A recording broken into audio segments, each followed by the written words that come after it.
Welcome to Changing Higher Ed, a podcast dedicated to helping higher education leaders improve their institutions. With your host, Dr. Drumm McNaughton, CEO of The Change Leader, a consultancy that helps higher ed leaders holistically transform their institutions. Learn more at changinghighered.com. And now, here's your host, Drumm McNaughton. Thank you, David. Today, we welcome back Tom Netting, president of 10 Government Strategies, and our frequent guest who does our Washington update. Tom has worked in the public policy arena for over 28 years, advocating before Congress, federal agencies, and state governments on behalf of private institutions of higher education and post-secondary education companies. Tom's an expert when it comes to public policy and higher ed, and he joins us today to give us an update on what's going on in Washington and at the Department of Education. Tom, welcome back to the program. It's been a long time, my friend. Drumm, it has been a while, but I am happy to be back, and it's a pleasure to talk to you. And you as well. Gosh, there's been so many different things going on. I know you've been busier than a one-armed paper hanger with the hives. I'll tell you what, there's lots going on. So let's just jump right into it. A lot of the folks that I speak with are real interested in what's going on back in Washington. So let's just kick right off with the Neg Reg 2024. That just wrapped up, and they got consensus on one out of 120 issues. No, I'm just kidding. Consensus on 1 out of 7, I think. 1 out of 6. 1 out of 6.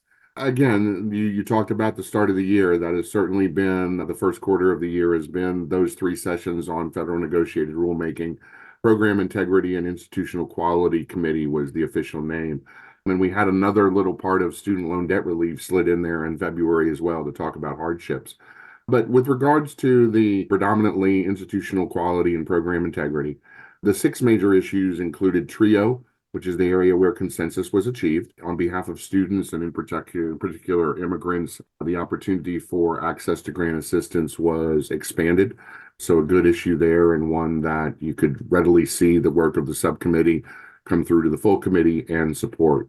The 5 issues that consensus was not achieved included a pretty heady set of issues. Cash management was issue number 1.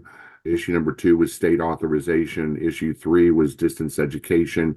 Issue 4 was return to Title IV funds. And issue 5 was accreditation and a complete and full rewrite of all of accreditation. So, certainly, like I said, a lot of issues to deal with. Mm-hmm. So let's run down because this is fascinating for me, is how these committees work.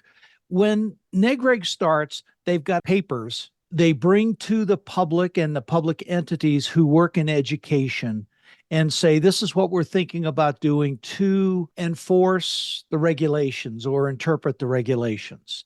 They get a group of folks, for-profit, nonprofit, public, private education, state folks, et cetera, to come together. And when they publish these papers, they have to reach consensus on that. And consensus means no negative votes, at least one positive, and everybody else has to abstain. Is that about right? It's about right. They start out, Drumm, more often than not with a list of questions. They know the general direction the department wants to go in, but they do entertain going into the first session a number of questions which are, kind of leading them in, or potentially not, leading them in the direction of where they want to go. To your overarching point, yes, the process is one where consensus can be done one of 2 ways. It can be on the entire package, or it can be on issue by issue. In the past, they've broken down under the student debt relief proposals. They did it on each individual issue. In this round of negotiations, they did it on the entire package. There are obviously pros and cons to doing both. If you do each individual section, you can get consensus on pieces, but not the overarching package, which is what happened on student debt. With regard to these proposals under program integrity and institutional quality, since they did issue papers comprehensively, it was one up or down vote. That's one of the reasons why 5 of the 6 went down to opposition. Mm-hmm. And tell folks, and as you know, our audience is presidents and boards, and people in high levels in education. Why is Neg Reg important to them? Well, Neg Reg is important to them because it's an opportunity for the community. You talked about the representatives around the table. The statute requires 14 different groups to be involved in almost all Neg Regs, and it ebbs and flows from that in terms of the number of individuals that are around the quote unquote negotiating table or virtual table these days with virtual negotiated rulemaking. It includes all of the individuals that you would expect from the higher ed community, the different facets of higher education, accreditation, both accreditation at the institutional and the programmatic level, which was tantamount to importance around these issues in particular. States attorneys general have often been invited. Definitely always include student representatives, also representatives from legal aid society and other student groups that have and are concerned with areas of oppression or areas of fraud and abuse that they have witnessed and been involved in their processes of litigation, all of which come to the table to try and, again, discuss very lengthy and very detailed issues. As you can imagine, when you start to put a group like that together, you have some very poignant views, pro and con to each individual issues. The reason it's so important is because these are issues that affect the delivery of education by institutions, but also the back end is by the Department of Education and the Triad. Mm-hmm. And if an issue reaches consensus, that's the way it gets published. If an issue were to reach consensus, yes, exactly as the language, and that's why this becomes such an important process. Words matter. And going through the regulations and going through revisions to the regulations, a must versus and a shall versus a may is a major difference. And that's why you see a lot of attorneys on behalf of all of the different communities at the table and others, because these words then get interpreted and then get enforced by the various different groups. So all of this it's leading to administrative responsibilities across the entire spectrum, which is why it's so important, and again, compliance, to make sure that the intent is understood, that the differences between what somebody says their intent is and what you're seeing in actual verbiage is major grounds and fodder for discussion on several different points. That's what it came down to. The department was saying that their intent was X, but representatives from both sides were saying, but that's not what the language that we see in front of it says. Can we tweak this word, or can we change this paragraph or this phrase so that it better meets and emulates what you're saying your intent is? Because if not, it could go too far, or in some views, it could go not far enough. And I'm sorry if that's getting a little bit into the weeds, but that's what negotiated rulemaking is at its core. It's getting into the weeds of what regulatory compliance looks like to be enforced by all three members of the triad. And that's, a lot of what was discussed. Accreditation, as I said, was one whole issue. State authorization and the desire of the department to look to states to do more in general, but definitely in the area of distance education and under state authorization for reciprocity agreements, looking at institutions that are clock hour providing asynchronous educational instruction, and then a number of other issues with oversight were certainly one of the major focuses. Mm-hmm. So just to wrap the piece up about consensus versus not consensus, if they don't reach consensus, then the department, after putting something out for public opinion and public response, they can go ahead and publish whatever it is they want to do. Is that correct? It's correct. You would hope, and past has shown, that the department does take into consideration all of those negotiations and all of the potential changes that have come about, and the compromise or concessions are the words that are sometimes used around the table by the department or by different parties that have proposed portions of the language. But yes, at the conclusion of the negotiations, if in fact the negotiators fail to achieve consensus, which is one of the reasons to try and drive consensus, because then the language that is in front of you at the end of the process.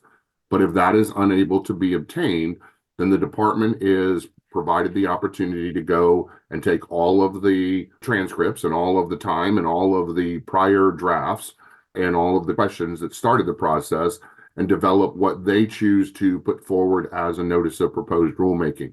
We've witnessed this over the last 2 years, Drumm, on so many other issues and so many other negotiated rulemakings that we talk about. The process from here, which will probably be your next logical question, is the notices of proposed rulemaking will come out from the department probably sometime in the summer on both sets of issues, student loan debt relief, as well as these institutional requirements, and be looked to be responded to by the community over a 30, 16-day comment period for the desire by this administration to publish them as final rules on or before November 1st of this year, which is the master calendar deadline, another statutory provision that says any regulation that is under Title IV that is to be completed for the upcoming award year has to be posted by no later than November 1st of the previous year. So we're going to be looking for all of these issues to come forward as NPRMs, vernacular we all know, probably sometime in June, July, and then have an August response period and look for final regulations by October 31st, November 1st, as was last year. We had October 10th on GE and then the rest of them on October 31st. Well, thank you for answering the question before I asked it, because that was going to be where I was going. So let's just touch on the major points from the Neg Reg. You talked about a couple of them: the distance education, the accreditation, implications to NC Sarah. One of the biggest issues, there were two others. I want to make sure we touch on textbooks and the issues with regard to tuition and fees versus book supplies and other information, which was cash management. Sorry. Sequentially, that was part of cash management, which was number one. So I think of those first. But let's go with distance education. Distance education stemmed literally 2 to 3 different portions of the issue papers. The highlights, the major issues are there were initially 2 proposals by the department to address NC Sarah, the national process by which a baseline set of standards has been provided for online education. The initial proposals were to modify the administration, the actual individuals responsible for the operations of NC Sarah, to only include state officials. So to take outside entities, including the institutions, out of the process. Again, for those of you who are familiar with NC Sarah and the process, this has included governors and literally all of the states, including California, having been ultimately involved in the process, and all of the states, with the exception of California, adopting these set of standards. Well, they're asking for the states to have greater control. And candidly, the department is also kind of pushing the issue of the states doing a better job of enforcement. The states will come back with they're doing the best they can. That's one of the reasons for these standards, is because there is an economy of scale. Not all states have the same bandwidth, the same resources, and the same staffing to do the same level of oversight, which is why bringing these standards was beneficial in their view. Long story short, the major changes to distance education include everything from requiring, as I said, the NC Sarah process to go through a significant number of changes, both in terms of its operations and its construction, to also the standards that they use to review all of the institutions. This Department of Education would propose that all solely online programs would have to take attendance. This is a tip to concerns about the integrity, even this many years in arrears, over who is actually completing the programs, and ensuring a greater opportunity to ensure that the students are in fact the students. Some of the other major changes include requiring state laws can still be enforced, which is capable of being done, but in the interest of consumer protection, that greater emphasis is placed on allowing the states to intervene. The 2 other major issues that are of concern that brought forth a great deal of discussion. One is a limitation under issue paper 3, with regard to, quote, distance education, unquote, where the department looked to take away the granting of asynchronous educational delivery for online education providers that are providing programs in clock hours. This was an addition that was provided in the 2019 negotiated rulemaking, but the department believes that there is a need to withdraw or repeal that opportunity. When queried about the rationale, they pointed to 1 or 2 limited anecdotes, but said that their concern was with the trending of this post-COVID, but really couldn't show a lot of defense for their desire there. And that has significant implications for a number of different disciplines. thinking once again about the students and the disciplines that are provided for those educational programs across a number of different schools. And last but certainly not least, there was a considerable discussion around if, in fact, an institution had 500 or more enrolled students from a specific state, that they would have to also acknowledge and become recognized and registered in that state. There are those that want to push that number well lower, believing that 500 is too high of a bar and think that the number should be closer to around 100 to 200. Again, this gets back to the more you get to these circumstances where the state has to meet the individual requirements of the state in totality, as opposed to the NC-SARA reciprocity agreements, it takes more man hours, takes more administration, it takes more responsibility. Not that that's necessarily a bad thing. Some people believe that is exactly the way things should be. Others believe that if you can show a continuum of the ability to delivery across all states, that you're meeting the standards and meeting the bar. Yeah. So bottom line on this distance education or state authorization piece was nobody cast a positive vote. There were multiple abstentions. There were some that cast a positive, or as you said, Drumm, did basically a sidebar, which is not thumbs up, not thumbs down, but kind of in the middle. The interesting part is the two major factioning sides, if you will, the institutions and the states and others said no because of what in their view is the over regulation that would come. The individuals that are looking for this also voted no in some respects. Many of them voted yes, but some voted no because they still didn't think that it went far enough in terms of student protections and the like. So again, one of the areas where the majority of individuals at the negotiating table said no. Yeah.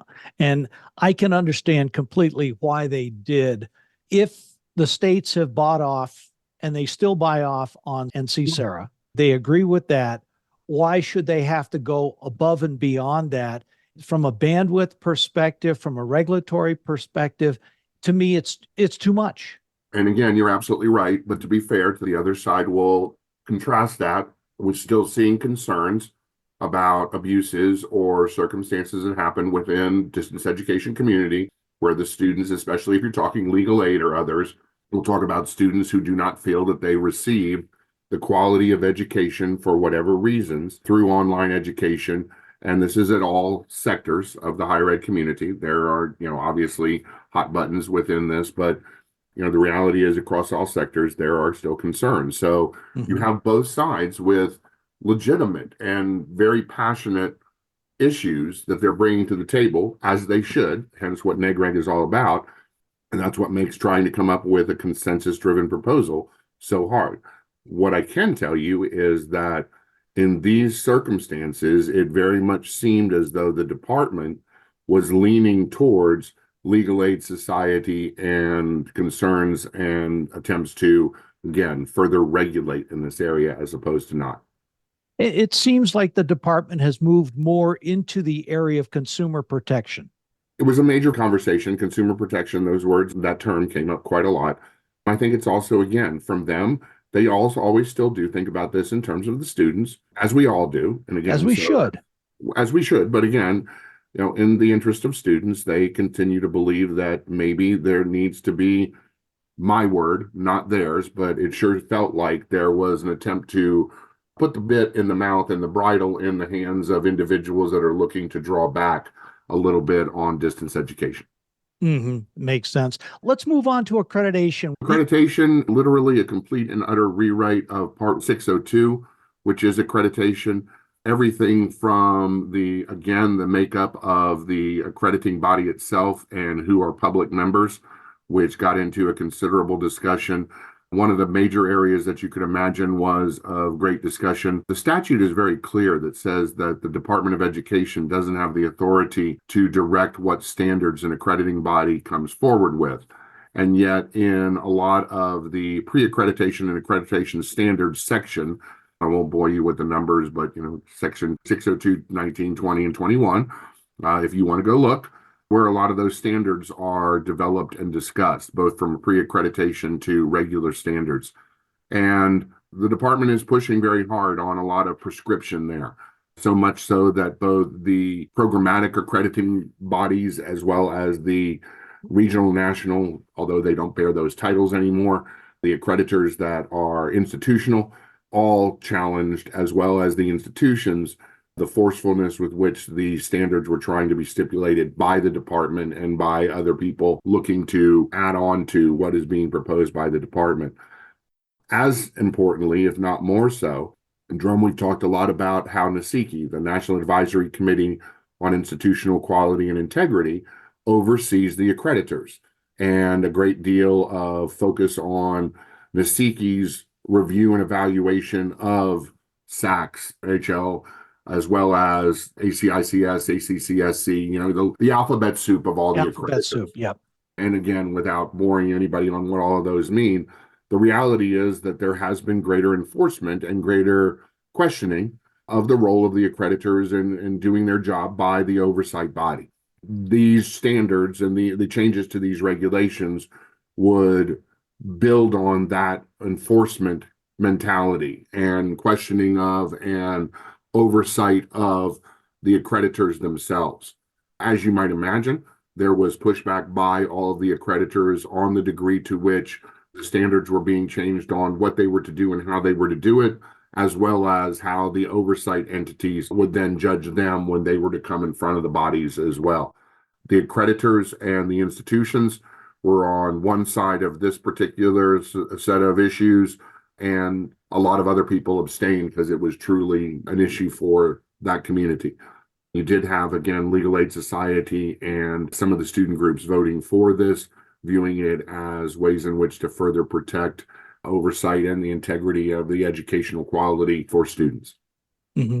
Well, NASICI has become a political body. It's no surprise because you've got Democrats and Republicans from Congress, both sides, appointing members. Is there a concern that it's going to become too political and start forcing its political opinions on institutions and accreditors? I think that ship has sailed, to be quite honest. But yes, there is a great deal of questioning of the positioning of individuals that have been placed on NASICI.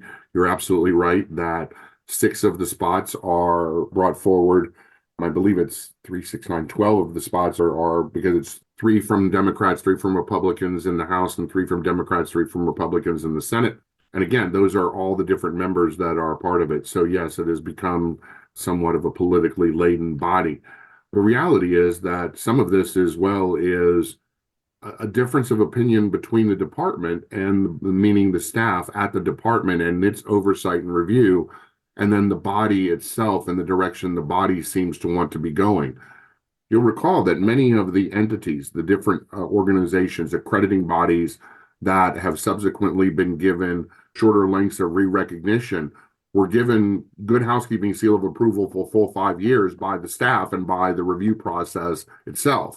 It was only once it got to the NASICI body that questions or concerns were raised of a different nature. So again, this all comes back to what is the role of accreditation? What is the direction that the entities that are overseeing it as part of the triad assume as their responsibilities versus what may have been the intent or the deliverables of the past. I come from a time when I thought the triad was all about accreditation being academic oversight and review, but certainly that has over the years succumbed to a great deal of additional oversight of things that are compliance related. Understand. Let's take about 3 minutes and wrap up on the rest of the issues because we've got other things we want to talk about. Very, very briefly, but quickly, and another major issue for all of your presidents and all of your different individuals on the podcast are the issues around tuition and fees and the department's desire under cash management to exclude from tuition and fees the cost of book supplies and other educational equipment. In looking to move this outside of tuition and fees on the ledger card and elsewhere, what they're hoping to do is make this an opt-in process as opposed to an opt-out process going forward, and forcing institutions to have a number of points at which they literally each payment period or each period of enrollment, so each semester or the like, make sure that the institution and or parents have given a prior approval for the buying or the purchasing of the various books and supplies, there were many, many discussions around, candidly, a difference of opinion and a difference of understanding of the benefits of what the publishers do with things like bundling, what is done with things like availability of online, what is done to make kit costs when you're talking about more career vocational trade type programs where kits are put together in advance for the individual students as opposed to forcing them to go out on the free market and purchase those either individually or collectively, which would be hard in some instances to do. And again, they just couldn't come to terms on that. Last but certainly not least, under cash management, for many of your leadership to also think about where there were changes to tier 1 and tier 2 of the agreements between institutions and lending communities and finance communities, and the removal of fees for tier 1, tier 2 third-party collaborations on things like bank cards and the like. And last but certainly not least, meal plans. Nuanced, but nevertheless probably very important. The regulations would now state that all students who have a surplus or a remaining balance on their meal plan card at the end of each payment period or period of enrollment either has the opportunity to roll that over or must be reimbursed in cash that outstanding balance. For a lot of institutions, that can be a pretty heady process. So again, nuance, some of these probably smaller than others, but nevertheless, a lot of discussion around a lot of these different issues. Wow.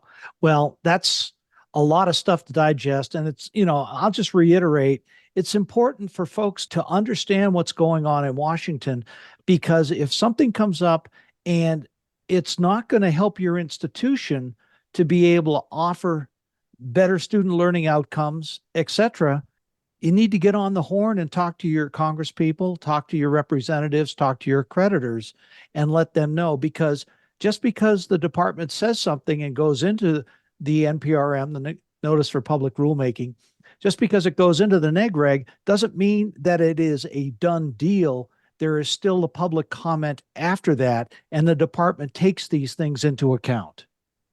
And I would lend to that all of those entities on behalf of the various organizations, they all obviously do their best, and they all come to that table with the promise and the commitment to negotiate in good faith. And I think all sides did. It's just that these are issues that have polarizing positions. I mean, it's just no other way to put it. But I do think you're going to hear from the institutional community. I'm quite certain that as these issues move forward, you're going to be hearing more about them and asked to potentially respond at the appropriate time, as you said, Drumm. Absolutely. And I know that if folks have questions, they can reach out to you directly. So would be happy to try and respond, and at least if nothing else, point them to the pages where they can do some of the research and certainly some of the write-ups that I and others have put together. So let's, in 5 minutes or so, let's make the trip across Washington, D.C. over to the Hill, because there's a few things going on over there. Oh my gosh, you're going to give me 5 minutes to cover Congress? Well, huh? Okay. maybe 7. I was going to say, can I push for 7? Yeah. The major issues, the one that again was at the top of mind last we spoke, and still is quite candidly, is the bipartisan year-round Pell proposal. It was legislation developed by Dr. Fox and Bobby Scott, the ranking member, Bobby Scott, and Dr. Fox being the chairwoman. It was voted out of committee by a vote of 38-7. So again, to have that high of a bipartisan rate, again, there were some Democrats that expressed concern, not the least of which was over some of the guardrails, some of the outcomes measures that were put in the bill, and also, candidly, the inclusion of the proprietary sector in this particular proposal. It's the only proposal on short-term Pell that includes both distance education and proprietary schools, two of the communities that in other legislation, at times when it's been introduced, have been left out. They were hoping to bring it to the floor the last week in February under the consensus calendar and unanimous consent, which is a process which basically is kind of perfunctory because they believe there is enough support in a bipartisan manner to move it forward. As they got closer and closer, the traditional academic community expressed serious reservation concerns, not with the merits of year-round Pell and the opportunity to provide Pell grants for students in short-term programs, but the offset, the way to pay for it. and the fact that risk sharing by institutions in the private nonprofit sector and the use of some of their potential endowment funds would be used as the offset to pay for this new funding. Recognizing that private nonprofits would probably be one of the major benefactors of short-term program delivery as well, but also the fact that it would include career and technical education providers and proprietary schools. They expressed concerns with the precedent that would set. So did the American Council on Education, the umbrella group over all of higher education, expressing the precedent of utilizing funds from one sector to pay for a benefit for another, even though both were meritorious, was problematic. So long story short, for that and other technical reasons, the legislation was pulled and still remains waiting to be brought to the House floor. We have several other key bills that are waiting to be brought to the House floor as well. One is the Making America Stronger Act, which is the WIOA reauthorization. That was voted out of the House Committee 44-0, which shows again that WIOA is something that potentially could move forward. I believe that one will probably come forward after we see whether or not Congress can get through the current deadline and focus on the overall appropriations bills. The more contentious bills, we've had the College Cost Reduction Act, which is the Republicans and Dr. Fox's proposal on reauthorization of the student loan programs, kind of a mini HEA reauthorization. We've spoken in the past, Drumm, about the fact that they're looking to do reauthorization in basically 5 to 6 chunks. They've done the chunk on international already and the Deterrent Act. This one is the student loan proposals and is a very comprehensive bill. Makes major changes, everything from removal of a lot of the loan programs, meaning down to 2 different variations, just simply one income-based and one on the amortization schedule, removing of a lot of the loan forgiveness programs, including professional service loan forgiveness, public service loan forgiveness, and a lot of the other individual aspects of debt to earnings type proposals, among others. The last thing that I'll share with you, which is totally new information, that hopefully is important to some aspects of your group. In the last round of the final rules that were published before November 1st of last year, one of the provisions that was put in was a regulation that says that if you have a program that leads directly to state licensure and certification, and the state deems a specific number of clock hours for that program, think allied health, think beauty and wellness, think some of as well the actual true trades, where there is a defined length of program to acquire the certification or licensure. What the department put forward was a rule that said that federal aid will only be provided up to that maximum number of stated hours by the state. We're calling it the 100% rule.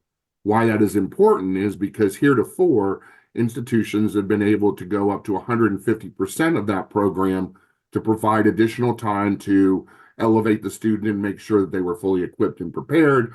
Nobody really meets 100% attendance, so you have some issues with attendance as well as other things.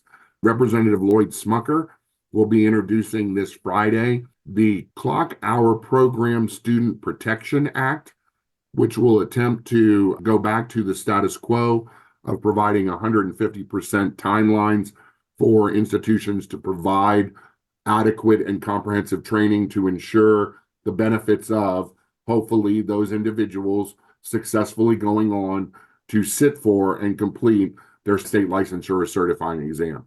It's another very niche issue, but for those institutions across your spectrum and so many others, career and technical vocational institutions, community colleges, private nonprofits, proprietary as well, that service these programs and these students, it's a big issue. Yeah, it's one of those things that it's like, this is logical. It makes good sense. Why not? We hope. We hope. Again, the integrity on the backside was, again, to speak for the department, not speaking for them, but to share some of their view. There is concerns that, again, they want to be accurate and good stewards of the federal dollar, and they need to make sure these programs are being successful. The interesting thing is others want to tie it to outcomes assessment, so that could be part of the negotiations as this continues to go forward. Okay. One last question before we go. Title IX, are we ever going to see revisions. Yes. And you will probably see them before the 4th of July. Ah, okay. It's been delayed a lot, but it's a huge, huge issue. Are we going to see anything that's going to really surprise us? I don't have a crystal ball, but again, Jim Moore was kind enough to participate in one of my organization's CSPAN, the Career Schools Private Education Network. He was at our higher ed policy meeting in DC at the middle of February, and this comes directly from him, which is why I said likely before July 4th, because those were his words. And yes, there will be some things that are probably going to surprise some people. I mean, the pendulum is going to swing again. How far and to what degree, he didn't intimate, and I would never venture a guess with a package that broad and that significant. Very good. Well, Tom, it's always a pleasure having you on the show. Any parting words for our guests? Be prepared. I say this in the hopes that I know that all of the individuals that attend your podcasts are attentive, but advocacy is the key, folks, and both up on Capitol Hill as well as in response to these notices of proposed rulemaking, I hope I've shown that there is more than enough to support your FSA, your financial aid departments, your IT departments, as well as other aspects of your institutions as we prepare for and respond to all these very heady issues. Very good. Well, Tom, thanks so much again for being on the show. It's always a pleasure having you back, and I look forward to the next time we get a chance to chat. So do I, Drumm. I always enjoy these conversations. Thank you, my friend. Take care. Thanks for listening this week. A special thank you to this week's special guest, Tom Nettingen, for his Washington update. Tom, it's always a pleasure having you on the show. I look forward to the next time we get to catch up and talk more about the goings-on. Tune in next week for my conversation with Kevin Grubb, Associate Vice Provost for Career and Professional Development at Villanova University. Many of you may recall that Kevin was a guest on the podcast about a year ago, and he joins us again to give us an update on how Villanova's high-tech, high-touch approach to career services has been working to create career and job-ready graduates. Thanks for listening. See you next week. Changing Higher Ed is a production of The Change Leader, a consultancy committed to transforming higher ed institutions. Find more information about this topic, along with show notes on this episode at changinghighered.com. If you've enjoyed this podcast, please subscribe to the show, and we would also value your honest rating and review. Email any questions, comments, or recommendations for topics or guests to podcast@changinghighered.com. Changing Higher Ed is produced and hosted by Dr. Drumm McNaughton, post-production by David L. White.